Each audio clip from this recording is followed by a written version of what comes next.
Di sini ada nih beban sewa ya. Beban sewa 18.000 misalnya ya. Pakai hijau ya. Beban sewa di sini 18.000. Nih. Kemudian di sini kreditnya ini ya. Sewa dibayar di muka 18.000. Terus kalau misalnya ada 2 beban gaji ini. Beban gaji 18.200 dan ini beban gaji penjualan. Sedangkan di sini ada beban gaji kantor, maka utang gajinya ditotalin. Jadi 26.600. Ini ya. Tuh. Gitu. Nah, bagaimana dengan persediaan barang dagang? Masih ingat ya bahwa persediaan barang dagang dengan menggunakan metode ikhtisar laba rugi itu jurnalnya ada 2. Ya, ada persediaan barang dagang awal dan akhir. Ya, ini coba kita lihat nih di sini.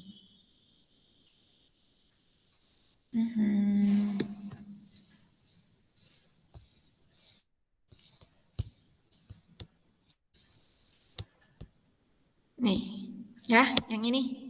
Nih, seperti ini ya.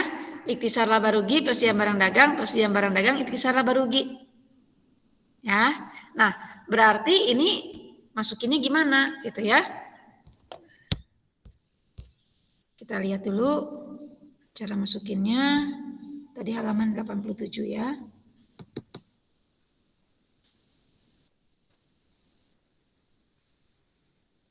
Oke, lihat nih. Ya. Masukinnya adalah jadi ada 2 ya di sini nih. Sesuai saja ya. Kalau persediaan barang dagang awal, debitnya ikhtisar laba rugi. Pakai warna biru nih ya. Debitnya ikhtisar laba rugi. Angkanya yang awal, yang ada di neraca saldo ya. Ini. 968.800 di sini juga. Nih. Kreditnya persediaan barang dagang. Tujuannya apa? Untuk menghapus yang ini nih. Nah, supaya yang ada di neraca saldo sebelumnya jadi 0, kan di sini debit, di sini kredit ya. Jadinya 0. Nah, kemudian persediaan barang dagang akhir ya, biasanya keterangannya berdasarkan stok barang yang ada di gudang atau barang yang tersisa pada akhir periode gitu ya. Nah, itu kita munculkan kan jurnalnya tadi debitnya persediaan barang dagang, kemudian kreditnya adalah ikhtisar laba rugi ya. Jadi di sini nih. Ini dan ini. Ya. Nah, maka yang ada di neraca saldo sesudah penyesuaian itu adalah ini. Nah, ya. Jadi yang lama itu dihapus, yang baru ini muncul di sesudah penyesuaian, ya.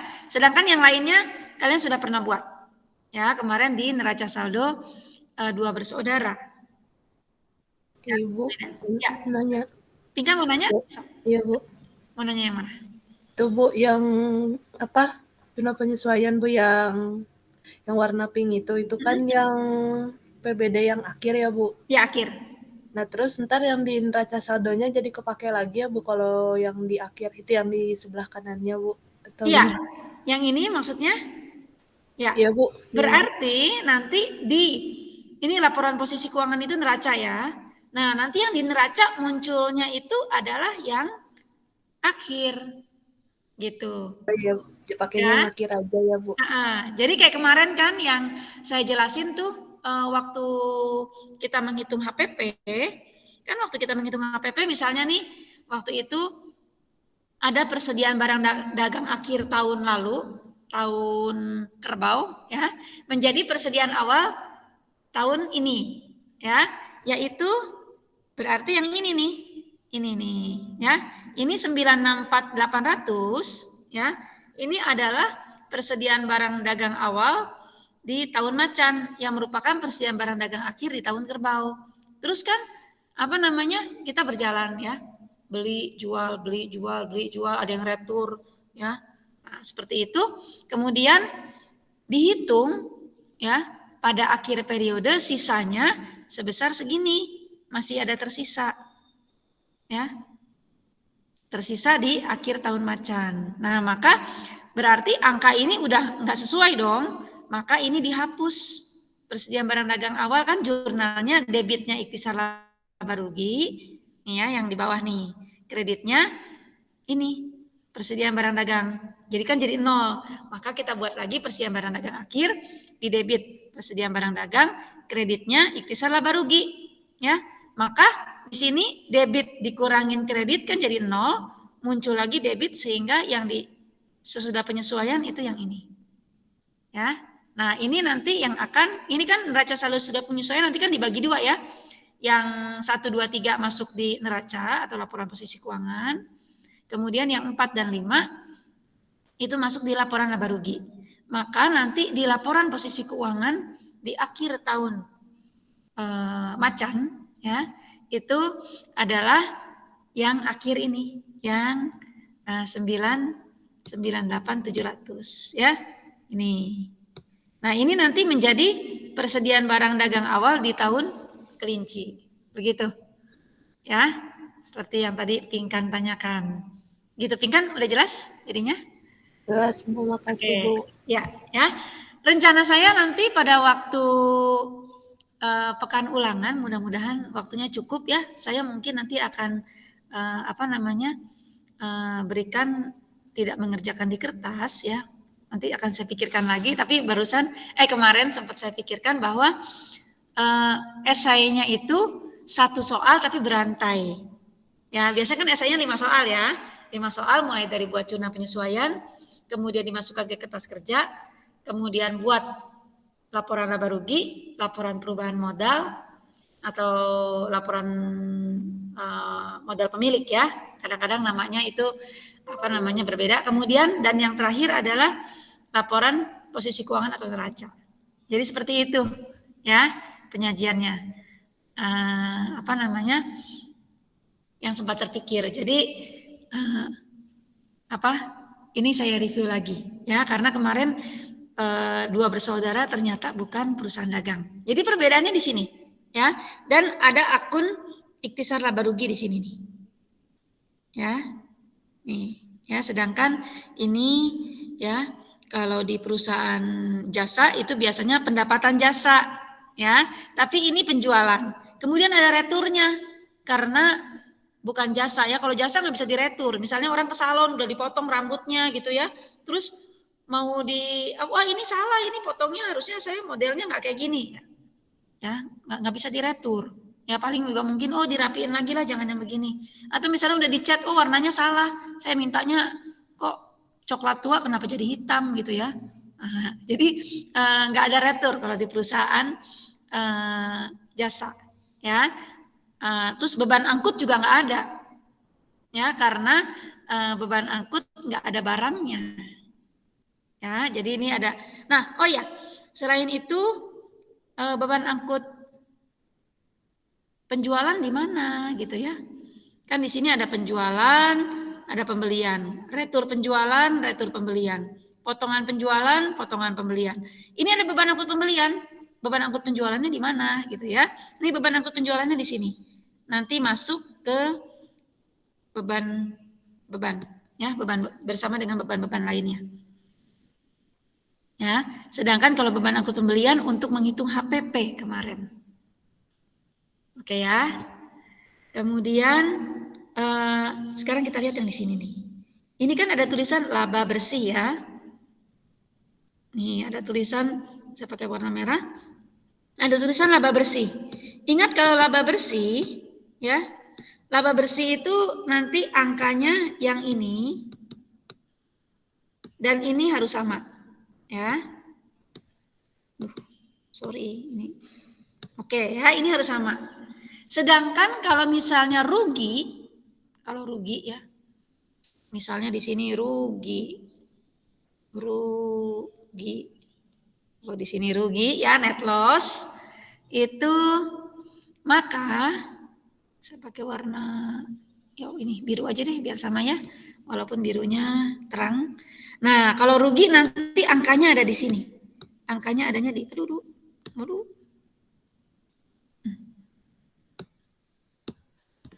Ya, yang rugi itu angkanya adanya di sini. Di posisi sini nih. Usah pakai ini deh. Nah, angkanya ada di sini nih. Di sini dan di sini ya. Karena apa?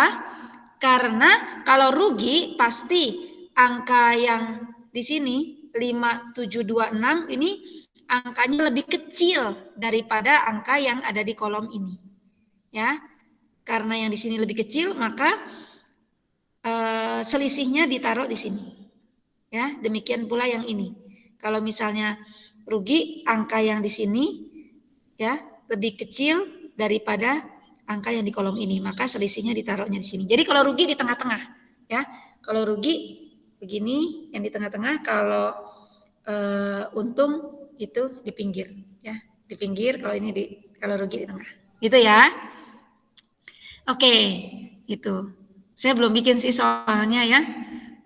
Siapa tahu nanti pada waktu pekan ulangan nanti rugi gitu ya, terjadinya bukannya laba. Jadi supaya tahu, dijumlahkan tetap hasilnya sama ya, kolom debit kreditnya. Begitu. Nah, ini review sekilas tentang worksheet ya, perbedaannya di situ. Terus ini tadi kenapa saya ulangi, yang beban gaji penjualan, beban jadi gaji kantor, utang gajinya ini jadi satu di sini. Ya, kalau yang lainnya sendiri-sendiri. Di sini asuransi dibayar di muka ada di sini ya, beban asuransi. Iklan dibayar di muka, di sini ada beban iklan ya. 103 mana nih? Ini. Begitu. Ya, ada yang mau ditanya?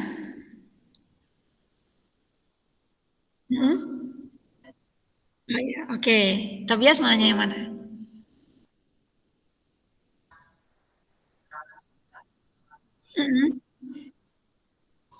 Oh iya.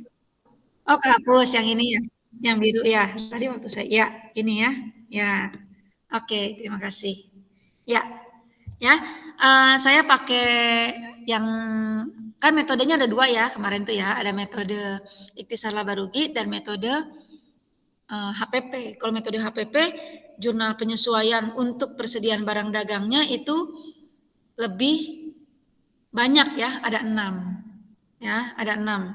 Maka di sini nanti muncul akunnya bukan akun ikhtisar laba rugi tapi akun HPP. Di sini ada 6. 1 2 nanti biasanya sampai 3 baris. Ini yang sederhana dulu saja ya, yang ikhtisar laba rugi. Oke. Apakah ada yang mau ditanyakan? Jelas, Bu. Oke. Pinkan mengatakan sudah jelas. Nah, kemarin kan kita mau menghitung ya HPP ya. Nah, kita pakai ini worksheet yang ini saja sebagai soal. Ya, ada di halaman 87 nih. Halaman 87 ya. Tuh. Ya, halaman 87 dari modul yang saya kasih ya. Kemarin kalau nggak salah Nigel, Stella dan Tobias ya yang sudah menjawab. Nah, sekarang kesempatan untuk yang lain. Jamboardnya kemarin kita buka lagi ya.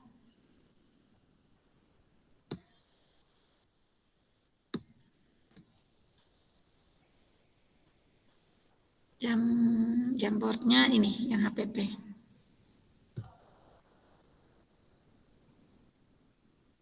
Boleh masuk lagi di sini. Linknya saya bagiin lagi ya. Kemarin itu waktu saya mau tutup, kayaknya Nigel, Pinkan masih ada ya. Oke. Belum keluar dari ini si Nigel kemarin. dari Jamboardnya. Oke. Ya, kalau yang kemarin udah kehapus, linknya ini saya kasih lagi.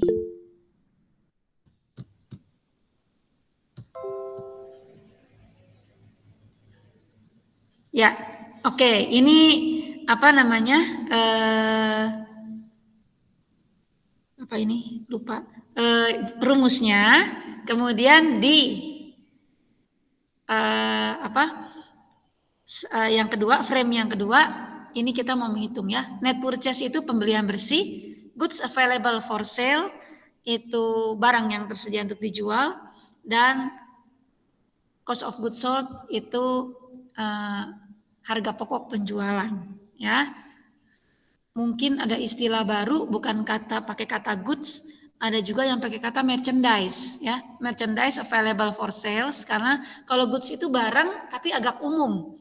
Sedangkan kalau merchandise itu barang dagang, lebih spesifik ya. Jadi di sini cost of merchandise sold juga ada yang mengatakan gitu ya.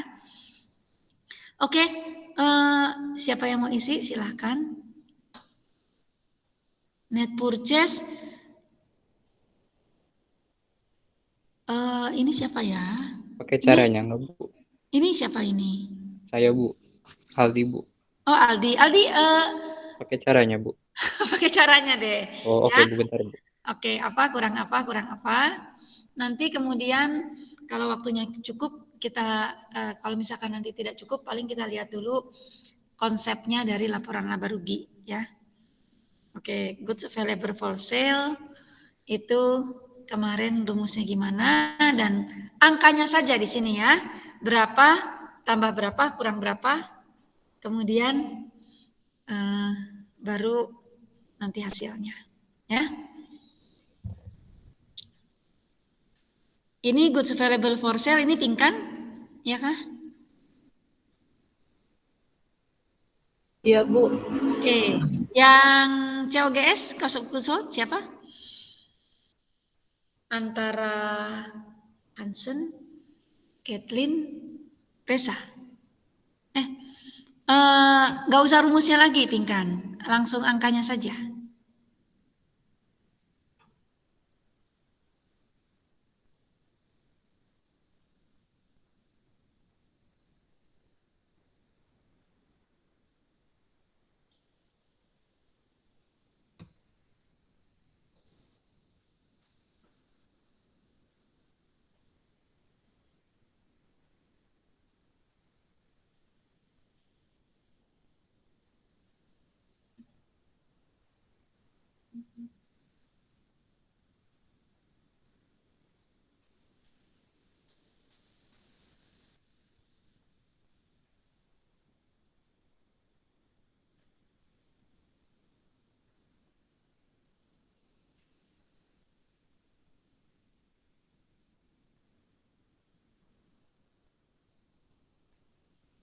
Nah, oke.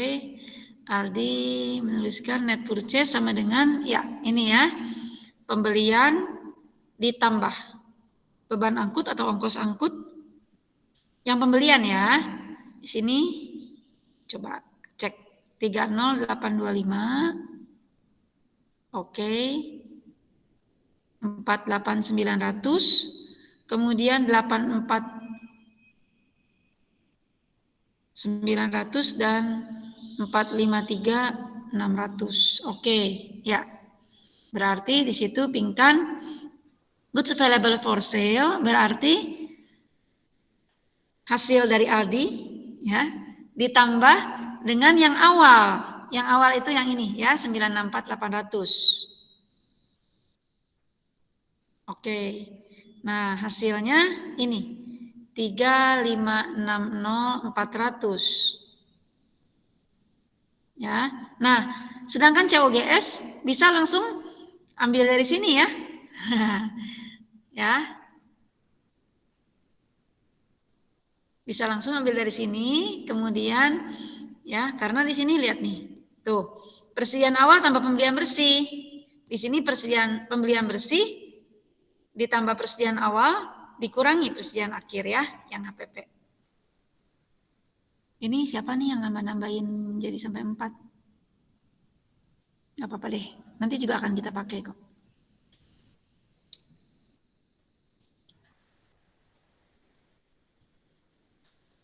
Ini siapa ya? Kathleen ya? Kathleen yang COGS, Kathleen.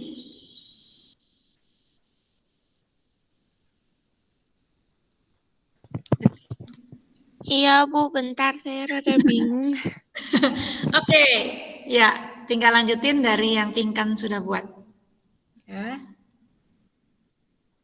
Di sini saya tambahin Aldi, kemudian Pinkan, dan Kathleen.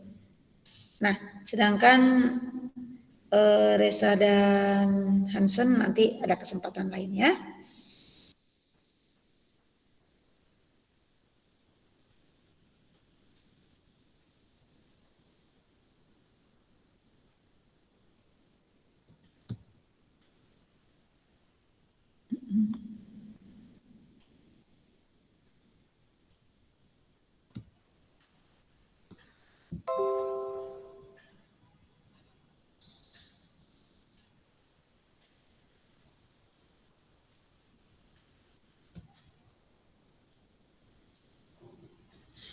Saya hasil penghitungannya tidak saya cek ya. Saya hanya lihat angka-angka yang dimasukkan ini sudah benar ya, sengaja tidak dicek dulu karena nanti dari hasil penghitungan ini kita nanti mau lihat hasilnya sampai mendapatkan laba bersih itu benar atau salah nanti ya. Oh ya, Kathleen ini diulangi ya. Ini ditambah dengan ini dikurangi dengan 998.700 yang ada di sini. Ya. Oke.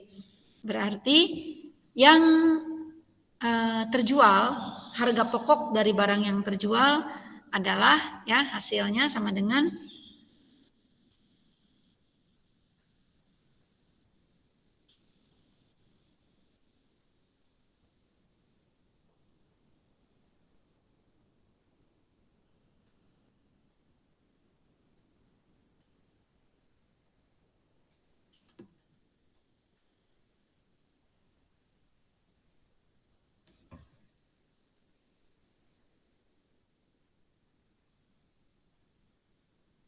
oke, ya.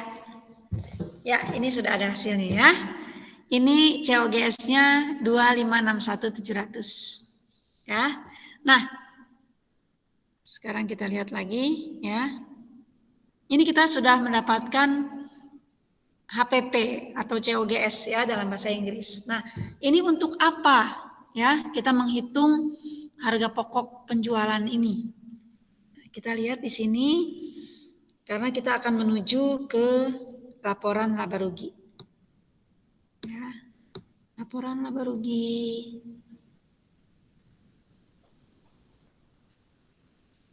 Ada di halaman. Laporan laba rugi ada dua macam, ya. Ada yang single step, ya. Single step berarti satu langkah tunggal, ya. Langkah tunggal ini biasanya kurang disukai, ya. Lebih simpel tapi kurang disukai. Karena apa? Karena kurang terperinci, ya. Tidak bisa dengan jelas melihat bagian-bagian yang diperlukan, ya, untuk mendapatkan informasi untuk mengambil keputusan, ya. Jadi semua pendapatan ditaruh di atas, kemudian semua beban ditaruh di bawah, begitu. Ya, jadi tidak kelihatan lebih jelas bagian-bagian yang mungkin diperlukan untuk mengambil keputusan. Ya, biasanya yang saya ajarkan adalah yang multiple step. Ya, multiple step nih. Oke, ya mudah-mudahan tidak terlalu kecil, ya, atau bagian-bagian dulunya deh, ya, supaya agak jelas kelihatan. Kita lihat dulu bagian atas sampai laba kotor. Kita lihat dulu sampai laba kotor. Di sini. Ya. Seperti biasa, judul terdiri dari 3 baris, ya. Nama usaha, nama laporan, dan periode. Ya. Ini Uda Jaya, laporan laba rugi untuk tahun yang berakhir pada 31 Desember 2019. Kalau untuk tahun yang berakhir pada 31 Desember 2019, berarti ini laporan laba ruginya untuk 12 bulan ya, untuk 1 tahun. Berarti dimulai dari tanggal 1 Januari sampai 31 Desember. Tidak selalu bahwa perusahaan memulai usahanya di tanggal 1 Januari, ya. Bisa saja misalnya mulainya di 5 Maret gitu ya. 5 Maret. Nah, kalau 5 Maret ya biasanya nanti tulisannya misalnya kalau untuk setahun berarti untuk tahun yang berakhir pada mungkin dianggap tanggal 1 sampai tanggal 5-nya ini nggak terlalu signifikan ya, hanya 4 hari dari tanggal 1 sampai tanggal 4-nya nggak ada. Maka di sini untuk tahun yang berakhir pada 28 Februari tahun misalnya tahun kemarin ya, misalnya nih. Kalau dari sini deh. Bentar. Ya, misalnya mulainya dia tanggal 5 Maret. Aduh, masalah ini. 5 Maret. Ya. Nah, 5 Maret. Nah, terus dia mau bikin laporan untuk 1 tahun. Berarti kan dari 5 Maret sampai 5 Maret tahun 2021 deh ya. Nah, berarti dia nanti bikin laporan, kalau mau bikin laporan yang 1 tahun, berarti untuk tahun yang berakhir pada, kalau mau persis banget, tulisannya 4 Maret 2022. Tapi kalau misalnya mau dianggap sulit nanti ya, berarti untuk tahun yang berakhir pada tanggal 28 Februari 2022. Berarti laporannya berlaku dari 5 Maret 2021 sampai 28 Februari 2022. Begitu. Ya. Bu mau nanya, Bu. Kenapa? Dari tanggal berapa aja, Bu, bisa digituin, Bu? Kan kita lihat ininya nih. Ini ya, ini ada tulisan tahun. Kalau tulisan tahun berarti dia laporannya dia mau buat untuk 1 tahun. Tapi kalau misalnya untuk bulan yang berakhir pada 31 Desember 2019, berarti ini adalah laporannya dari tanggal 1 Desember sampai 31 Desember 2019. Kalau mau bikin laporannya untuk 3 bulanan, berarti misalnya untuk triwulan yang berakhir pada 31 Desember 2019. Berarti kalau 3 bulan, berarti mulai dari Oktober, November, Desember. Berarti periodenya itu berapa lama? Atau misalnya untuk 6 bulan ya, atau untuk ya nggak tahu dibilang semester ya, kalau semester kan kita ya yang sekolah. Untuk 6 bulan yang berakhir pada 31 Desember 2019, berarti 6 bulan dengan akhirnya tanggal sekian. Begitu. Mau dibuat berapa lama pun bisa. Atau misalkan untuk mau mingguan juga bisa. Ya, tapi memang kalau kita belajar itu lebih sering menggunakan untuk bulan atau untuk tahun, ya. Tidak 3 bulanan atau misalnya untuk mingguan gitu ya. Jadi biasanya kita lebih gampang kalau untuk yang ini ya. Tapi kan kalau pada kenyataannya tidak selalu orang membuka usaha itu di awal tahun atau di awal bulan. Misalnya seperti ini nih, 5 Maret 2021 sampai 28 Februari 2022. Ini dianggap 1 tahun, karena dari tanggal 1 sampai tanggal 4 Maretnya mungkin ya dianggap tidak terlalu signifikan. Nah, nanti tahun depannya berarti mulai dari 1 Maret 2022 sampai 28 Februari 2023. Begitu. Tapi kalau misalnya waktu 5 Maret terus mau bikinnya 1 bulan, berarti untuk bulan yang berakhir pada 31 Maret 2021. Nah, itu membuat laporan keuangan untuk 1 bulan. Jadi dia mulainya tanggal 5 Maret, terus dia mau bikin laporannya nggak langsung 1 tahun, tapi 1 bulan dulu, ya, langsung untuk bulan yang berakhir pada di sini 31 Maret 2021. Begitu.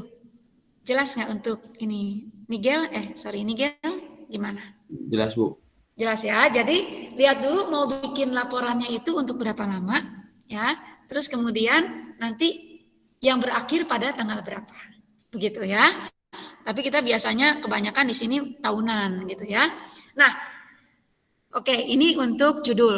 Nah, sekarang pertama kita lihat pendapatan usaha. Ya. Ada pendapatan usaha di sini. Seperti pada waktu kita mencari pembelian bersih, di sini kita mencari penjualan bersih.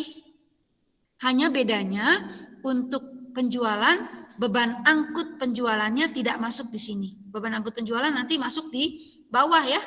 Di sini nih, di bagian beban-beban. Ya, di bagian beban-beban sini. Ya. Nah, maka di sini yang digunakan untuk menghitung penjualan bersih hanya penjualan, kemudian retur penjualan dan pengurangan harga. Ini kalau lengkapnya ya, retur penjualan. Jadi sales return and allowance ya, retur penjualan dan pengurangan harga. Kemudian dan potongan penjualan ya. Ini angka penjualannya semua diambil dari neraca saldo. Kalau mau aman ambilnya semua dari yang setelah penyesuaian. Ya, semua diambil setelah penyesuaian kecuali persediaan barang dagang awal. Ya. Nah, ini angkanya ya. Kemudian ini dijumlahkan dulu nih. Ya, retur dan potongan kemudian dikurangi dari penjualan, mendapatkan penjualan bersih. Ya. Terus kemudian di sini ada persediaan barang dagang awal. Ya. Seperti kita menghitung nih mulai dari sini deh. Pembelian ditambah beban angkut pembelian di sini ditambahin, kemudian retur dan potongan pembelian juga ditambahin, kemudian total dari pembelian dan beban angkut dikurangi dengan retur dan potongan. Dapat pembelian bersih. Pembelian bersih ditambah dengan persediaan barang dagang awal ya, menjadi barang yang tersedia untuk dijual. Dikurangi dengan persediaan akhir didapatkan HPP. Nah, HPP ini, angkanya HPP ini, berarti kan ini kan harga barang yang udah dijual, harga pokok dari barang yang dijual. Ya, seperti kemarin kalau misalnya saya jual barang 15.000, padahal saya waktu beli barangnya 10.000. Nah, ini HPP-nya. Ya. Nah, selisihnya ini antara penjualan bersih, tapi kan saya nggak mungkin ya, jualnya dengan harga 79.700. Ternyata saya jualnya dengan harga 96.050 rupiah. Nah, kemudian dikurangi ini yang disebut dengan laba kotor, ya. Seperti kemarin saya beli barang 10.000, jual 15.000, 5.000-nya merupakan laba kotor. Ya, belum bersih. Karena apa? Karena saya masih mengeluarkan beban-beban, ya. Jadi 16.350 ini belum bersih karena saya masih mengeluarkan beban-beban lain untuk menjalankan usaha saya. Ya. Beban apa saja? Nah, beban-beban biasanya ini tidak hanya di perusahaan dagang ya, di perusahaan jasa sebenarnya juga bisa dibagi, beban-beban itu dibagi menjadi beberapa kelompok juga bisa, ya. Seperti kalau misalnya perusahaan itu punya cabang-cabang, itu juga bisa dibagi beban-bebannya berdasarkan cabang. Misalnya beban gaji di kantor pusat, beban gaji di cabang A, beban gaji di cabang B, bisa juga seperti itu. Ya, jadi pengelompokan beban itu terserah perusahaan mau mengelompokkannya bagaimana, tergantung kepentingan. Ya, kalau misalkan punya cabang-cabang dibagi-bagi, itu kan nanti bisa lihat, oh ternyata cabang ini lebih boros daripada cabang ini, gitu ya. Kok beban gaji cabang ini gede banget, ya? Atau misalnya beban listrik di cabang yang lainnya kok tinggi banget, ini ada apa, gitu ya. Berarti kan dia bisa melihat bahwa pengelompokan itu berguna untuk melihat hal seperti itu, gitu ya. Jadi pengelompokan beban itu tergantung dari kepentingan perusahaan. Nah, di sini biasanya yang kita pelajari beban itu dikelompokkan menjadi dua bagian. Ada beban penjualan di sini ya, beban penjualan, dan di sini ada beban umum dan administrasi. Bedanya apa? Kalau beban penjualan adalah beban-beban yang dikeluarkan dalam kaitannya melayani konsumen. Ya. Jadi kalau misalnya di sini ada beban gaji penjualan, di sini ada beban gaji pegawai kantor. Jadi beban gaji penjualan ini mungkin misalnya salesnya, ya, gaji untuk sales. Sedangkan kalau beban gaji pegawai kantor, orang yang tidak berhadapan dengan konsumen, yang bekerja di bagian kantor, ya, mungkin resepsionisnya gitu ya, yang di bagian kantor atau yang mulai dari bagian, kalau misalkan bagian promosi kayaknya lebih ke penjualan. Mungkin gaji bagian akuntingnya, ya, atau sampai yang bersih-bersih kantor misalnya gitu ya, atau satpam kantor gitu ya. Nah, jadi dibedakan jadi dua, ya. Beban angkut penjualan jelas ini untuk mengangkut barang ke si pembeli, ya. Kemudian, nah yang toko-toko ini masuknya ke penjualan. Jadi kalau misalnya gedungnya ada dua bagian, ada yang bagian depan itu toko, bagian dalam itu kantor, gitu ya. Maka beban perlengkapan yang untuk toko, ya, itu masuk ke penjualan, sedangkan beban perlengkapan kantor itu masuk ke bagian kantor, ya. Beban penyusutan peralatan toko masuk ke bagian penjualan, sedangkan penyusutan peralatan kantor masuk ke beban umum dan administrasi. Ya, nah, kemudian kita lihat nih, sebenarnya kalau mau lebih terperinci lagi, seperti beban asuransi, beban penerangan ini kan maksudnya beban listrik ya, itu bisa dibagi. Beban penerangan bagian toko masuk ke sini, ke atas. Beban penerangan umum masuk di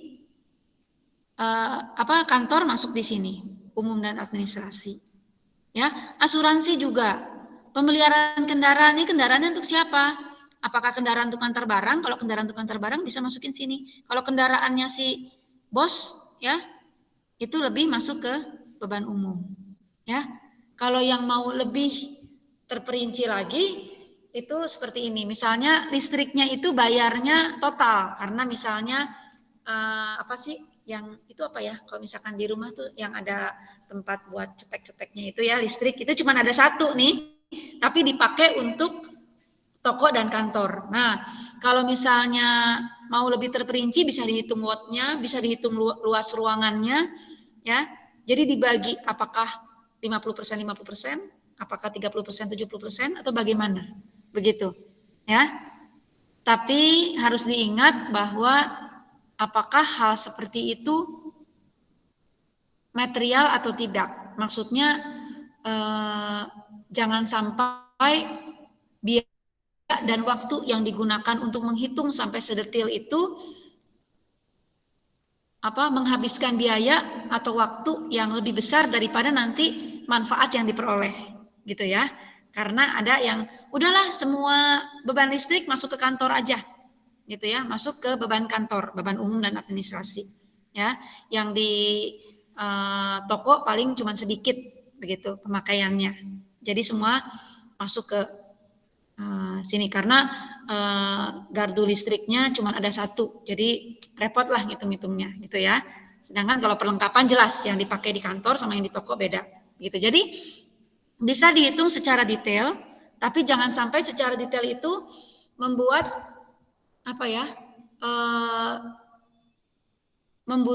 memakan waktu dan biaya yang lebih besar daripada manfaat yang diperoleh gitu ya. Padahal nanti hasilnya juga nggak terlalu beda gitu ya.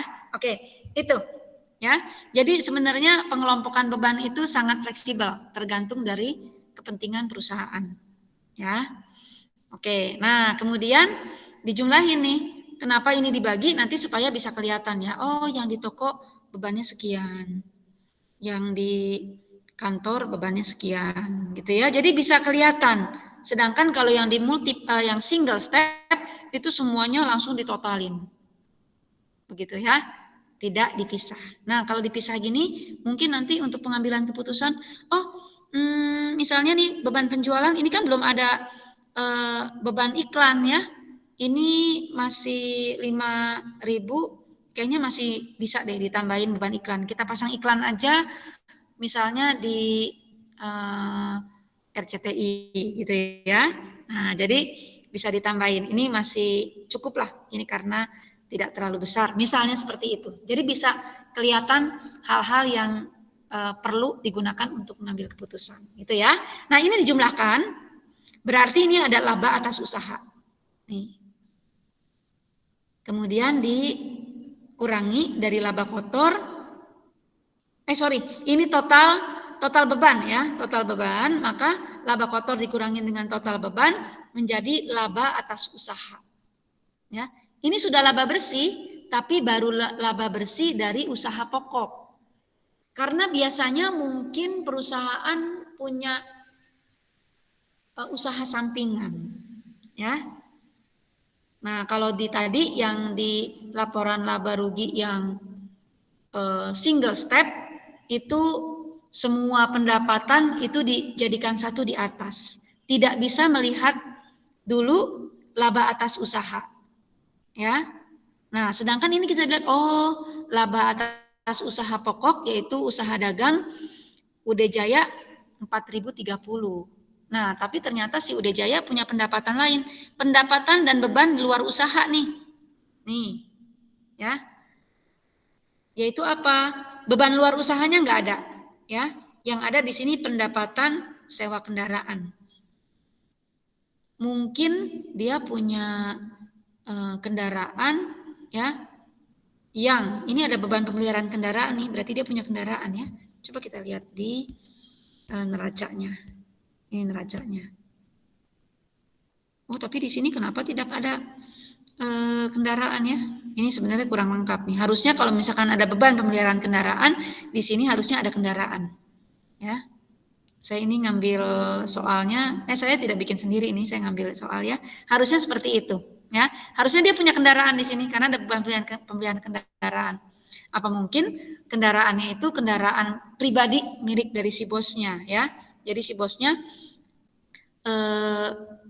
beban dia mungkin servis, tapi kemudian dimasukin ke beban usahanya. Harusnya kalau mau fair, kalau kendaraannya milik dari si bosnya pribadi yang tidak digunakan untuk usaha, harusnya itu masuknya ke prive ya, prive, harusnya begitu. Ya, jadi satu dengan yang lain itu saling berhubungan ya, harusnya seperti itu. Nah, tapi ternyata ini cukup fair juga karena walaupun tidak ada kendaraan, jadi mungkin ini kendaraan dari si pemilik gitu ya. Tapi di sini kan masuk nih ke beban pemeliharaan kendaraan. Tapi ternyata ketika kendaraannya itu disewakan, jadi mungkin kendaraannya itu disewakan, misalnya hari Sabtu, Minggu gitu ya, lagi nggak dipakai, kemudian disewakan. Nah, hasil dari sewa kendaraan itu dimasukin ke sini, ya, lumayan lah, ya, walaupun di sini ada beban pemeliharaan kendaraan, ya, di mana kendaraannya tidak muncul di neraca, tetapi pendapatan sewa kendaraannya dimasukin di sini. Ya.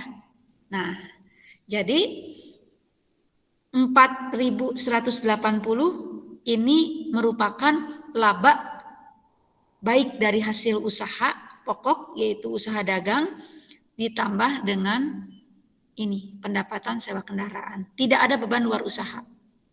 Ya. Tidak ada beban luar usaha. Oke. Jadi strukturnya seperti itu, tidak sesimpel dari perusahaan jasa yang kemarin Kathleen jawab ya. Apa yang ada di laporan laba rugi perusahaan jasa yaitu pendapatan dikurangi beban, ya. Hanya seperti itu ya, pendapatan dikurangi beban. Kalau ini pendapatannya tadi harus dicari dulu, ya. Pendapatannya harus dicari dulu yaitu penjualan dikurangi retur dan potongan dapat penjualan bersih. Terus kita harus hitung HPP.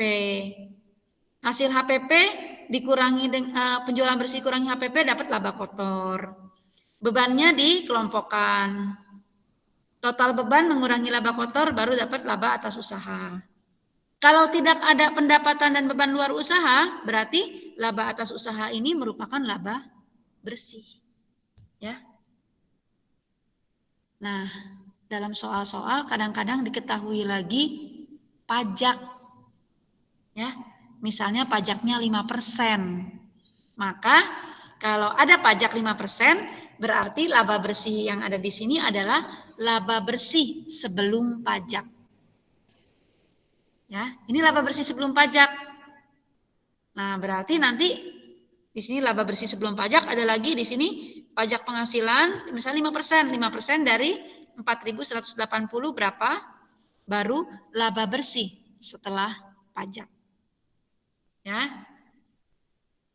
Nah, oke, sampai di sini ya, cukup panjang ya. Yang bedanya cukup banyak dengan perusahaan jasa itu di laporan laba rugi, ya.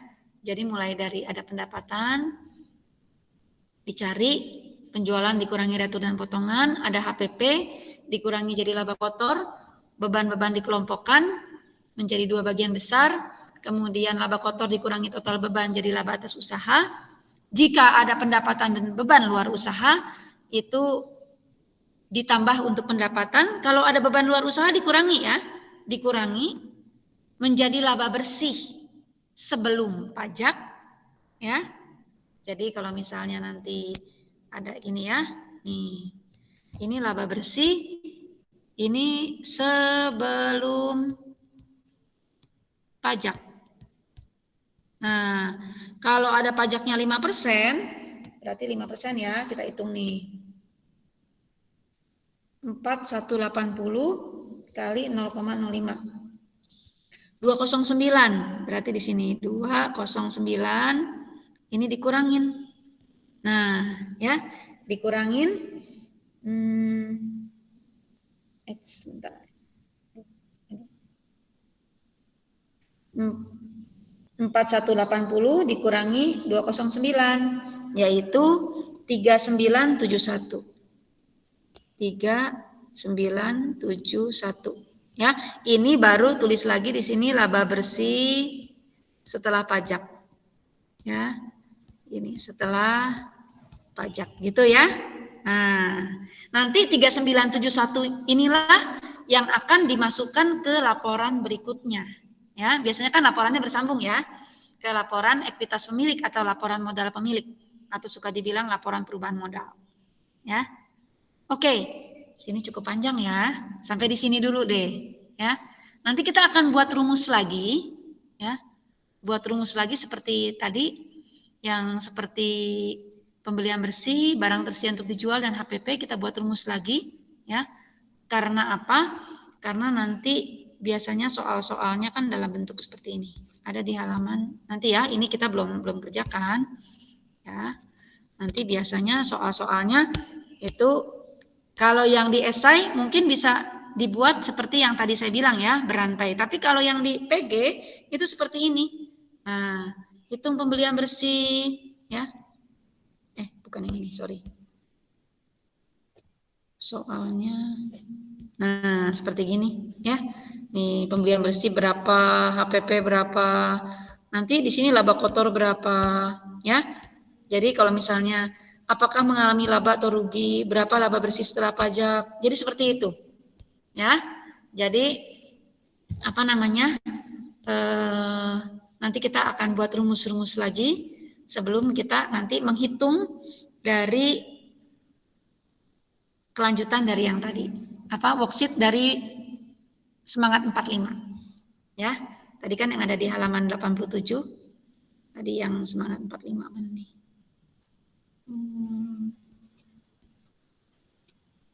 Ini ya, ini, nih. Oke. Ya, gitu ya.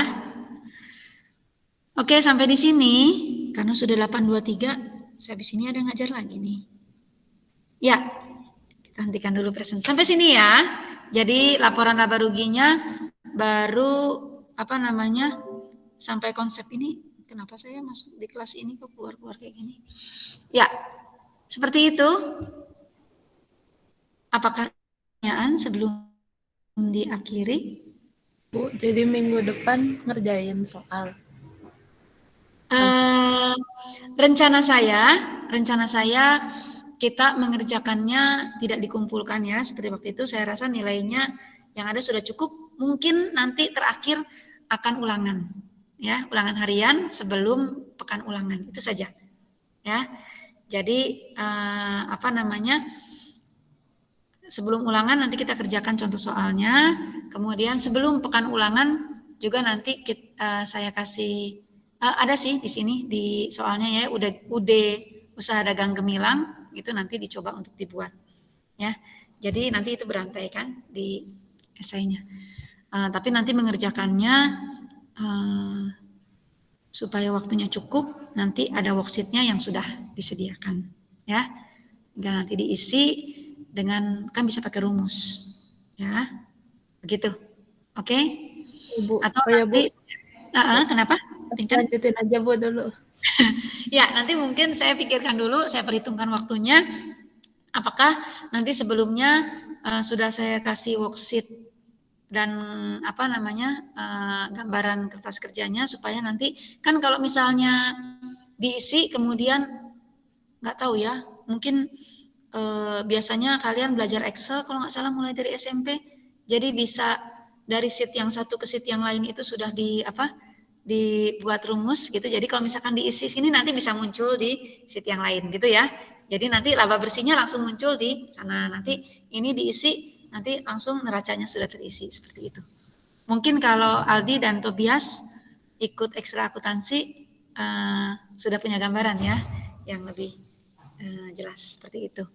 Jadi ya tidak usah langsung diisi manual semua begitu ya. Oke. Nanti masih lama lah ya, nggak usah dipikirkan dulu, nanti akan saya pikirkan caranya. Ya, Pinkan ada yang mau ditanyakan lagi? Itu Bu, pekan ulangan emang kapan Bu? Kalau tidak salah ya, tanggal 7 Maret. Kalau tidak salah. Tapi itu baru info lisan ya, tapi belum ada biasanya kan suka ada ini ketentuan untuk pembuatan soalnya belum keluar, mungkin dalam minggu ini ya, begitu. Nanti pasti diinfokan dari sekolah. Oh ya Bu, kalau ujian sekolah itu yang lintas minat juga ada ya Bu? Atau Ada. Ada. Hanya nanti kalau tidak salah seperti tahun lalu atau selama 2 tahun lalu ya, nanti hasil dari ujian sekolah itu 50%, kalau tahun lalu ya, 50% dari ujian sekolah, 50% dari apa yang kalian kemarin buat itu? Yang kalian Bu? Portofolio. Ya, dari portofolio ya. Jadi kalau portofolionya udah bagus, relatif aman lah gitu ya. Relatif tapi ya relatif aman. Tapi saya nggak tahu apakah tahun ini sama persis 50% atau bagaimana juga. Itu nggak bisa secara pasti saya beritahu. Karena ketentuannya kan siapa tahu berbeda. Gitu ya. Oke. Oh, makasih Bu. Ya, sama-sama. Ya, ini tinggal 3 menit lagi. Saya harus kasih